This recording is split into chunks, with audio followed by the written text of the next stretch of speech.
Hi everyone, I'm Megan from Catherine James, and today we're going to talk about sapphires and what makes them different colors. The mineral name for sapphire is corundum. They're a 9 on the Mohs hardness scale, which makes them ideal for jewelry and especially for rings, and of course they're the birthstone for September.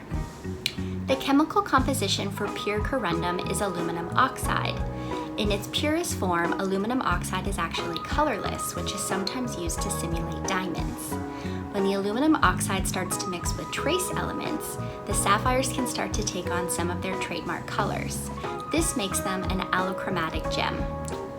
Of course, the most common and popular species of sapphire is blue sapphire. The blue comes from a combination of trace elements titanium and iron. In general, the more iron a sapphire has, the darker its tone will be, and sometimes it also has a bit of a greenish tint. This is common in areas where basalt rock is found, which is very high in iron, such as Australia, some places in China, Thailand, and Cambodia. Lighter, brighter sapphires that have that traditional royal blue color are more often found in places that have metamorphic rock, which contains less iron. This includes Sri Lanka, Madagascar, Myanmar, and of course, Kashmir. The most valued blue sapphires have a medium to medium dark tone with intense saturation and very vivid color. They can also sometimes have a slightly violet tint. Ideal tone and saturation across all colored sapphires and gemstones in general is always going to be the same, because when it comes to colored gems, color is their most important value factor. So an intense and very saturated hue is always going to be the most valuable on the market. This is one of the idiosyncrasies of the gem market versus your personal preferences and your personal value of a certain stone. For example, in recent years, lighter colored tones such as the same colors as aquamarines and morganites, some very watercolor like tones, have become really popular, and that's okay. But remember in the long term that when you come across a very intense colored stone, that's always going to generally be more valuable and probably hold its value over time longer. The other two extremes of the color grade, something very light in tone or something very dark in tone, which has trouble reflecting light back to your eye, isn't going to be as valuable or as expensive. Of course, sapphires come in lots of different colors, which are sometimes referred to as fancy colored sapphires. That includes pink, yellow, green, purple, and even black. Of course, after blue, the next most popular sapphire color is pink.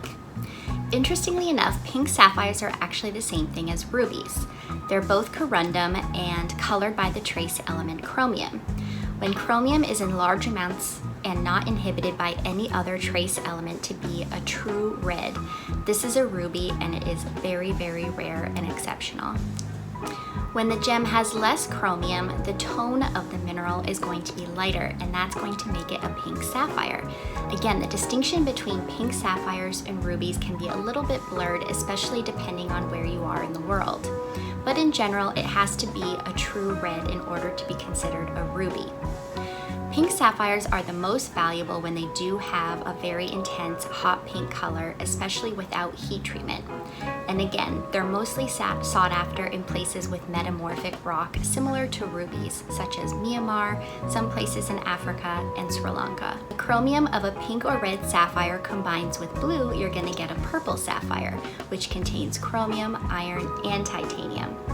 Purple sapphires are very beautiful, but they're just not very popular on the market because amethyst kind of holds court as the most popular purple gem. Of course, if you love purple, purple sapphires could be an amazing addition to your jewelry collection. And because they are lower in popularity, they are generally available at very reasonable prices. Iron tends to create a yellow tint in gemstones, so if you have a pink or red sapphire that has a lot of iron in it, you could end up with a true orange sapphire or a peachy pink to a very intense orange-pink sapphire, which of course is very famous and known as Padparagica. Padparadscha sapphires became very popular when Princess Eugenie received one as her engagement ring. The name comes from the Sinhalese word for lotus flower, and again, like very many special colored gems, the classification can be a little bit up to interpretation, especially where you are in the world. Think of it as a peachy pink color to a very intense, beautiful sunset hue. And again, it's kind of up to you and which color you prefer most. However, if you are in the market for this type of sapphire, I would suggest shopping for one that has a GIA certificate, and it should have the classification on it that says it's a true Padparagica. Again, these can be found in many places in the world, including Vietnam and Madagascar, but they're mostly associated with Sri Lanka. When aluminum oxide pairs with high amounts of trace iron, you're going to get a beautiful yellow sapphire. Yellow sapphires have been very popular in eastern parts of the world, such as India and Thailand, for centuries. And just now they're starting to pick up a lot of steam and also really become popular in western parts of the world, especially with the popularity of the color yellow in general, and also the popularity of colored diamonds, which yellow diamonds are one of the most common. In Thailand, yellow or golden sapphires are associated with the royal family, so they are very popular there. And in India, yellow sapphires are associated with the planet Jupiter and very important in astrology, which is also very highly valued in India, especially when it comes to marriage and bountiful relationships. So they are considered to have very good energy. They can bring you, plenty of abundance and financial luck, and also a lot of good balance and harmony when it comes to your romantic relationships.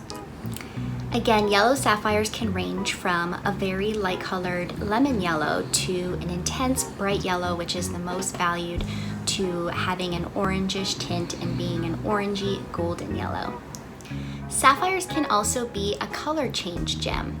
This is very rare because it requires trace vanadium, similar to the gemstone alexandrite.